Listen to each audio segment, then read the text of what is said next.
செந்தில் பாலாஜி இதே மாதிரி தான் விசாரிச்சாங்களா? ஞானசேகரன் இதே மாதிரி தான் விசாரிச்சாங்களா? அதே போல ஜாபர் சாதிக் இதே மாதிரி தான் விசாரிச்சாங்களா?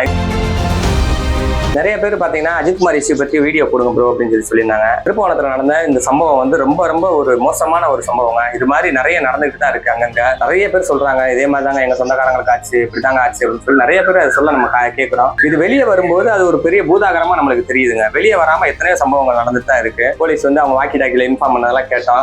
ஒருத்தவனை கூட்டு வரும்போது அவனோட உடல்நிலை என்ன நிலையில இருக்குன்னு தெரியாது, நீங்க பேசாம அடிச்சு விசாரிக்கிறீங்க, இந்த மாதிரி எல்லாம் ஆச்சரா யார் பொறுப்பேற்றுப்பான்னு சொல்லியும் அவங்க பேசியிருந்தாங்க. இதுக்கு முன்னாடியே அவங்க வந்து நடவடிக்கை எடுத்துருக்காங்க. போலீஸா இருக்கட்டும், அரசு அதிகாரிகளா இருக்கட்டும், முழுக்க பாத்தீங்கன்னா அவங்க வந்து மக்களுக்கு ஆதரவா நடந்துக்கிற மாதிரி இல்லைங்க. விசாரணை படம் வந்துச்சு, அதுக்கப்புறம் பாத்தீங்கன்னா அந்த ஜெய்பீம் படம் வந்துச்சு. இதெல்லாம் பார்க்கும்போது நிறைய பேர் சொன்னாங்க இந்த மாதிரிலாமா நடக்கும் அப்படின்னு சொல்லி சொன்னாங்க. இப்ப கண்கூட தெரியுது இல்லைங்க. அந்த அஜித்குமாரோட பிறப்புறுப்புலையும் அவர்கிட்ட வந்து அவர் மேலேயும் மிளகா பொடியை பூசி அவரை அந்த அளவுக்கு 2 நாள் அடிச்சு டார்ச்சல் பண்ணி ஒரு வீடியோவும் அது வெளியே நம்மளே பாக்குறோம், கண்கூட பாக்குறோம். சாதாரண எளிய நபரை அடிச்சுக்கிட்டு இருக்கும்போது அதை வீடியோ எடுத்தவர் அங்க உள்ள ஊர் மக்கள்கிட்ட சொல்லி இங்க வாங்க நம்மள ஒருத்தன் இப்படி அடி வாங்கிட்டு இருக்கான், வாங்க அவனை டார்ச்சல் பண்றாங்க, போய் என்னன்னு கேட்போம் அப்படின்னு சொல்லி போயிருந்திருப்பான். நம்மளுக்கு கூட இருக்கவங்களோ இல்ல நம்மளுக்கு பக்கத்துல இருக்கவங்களுக்கோ ஏதோ ஒரு நடக்குது, ஏதோ ஒரு பிரச்சனை நடக்குது அப்படின்னா அதை நம்மளாம் போய் பார்க்கணுங்க. அது அவனை விசாரிச்சுட்டு விட்டுருவாங்க. இல்ல 2 நாளா ஒருத்தவனை அடிக்கிற வரைக்கும் நம்ம வந்து வேடிக்கை பார்க்க கூடாது. தப்பு செஞ்சிருக்கட்டும் செய்யலாங்க. ஒரு குற்றம் சாட்டப்பட்ட ஒரு நபர் குற்றம் நிரூபிக்கவே படல, நிரூபிக்கப்படுறதுக்கு முன்னாடி இப்படிதான் இதே மாதிரி தான் விசாரிச்சாங்களா? செந்தில் பாலாஜி இதே மாதிரி தான் விசாரிச்சாங்களா? ஞானசேகரன் இதே மாதிரி தான் விசாரிச்சாங்களா?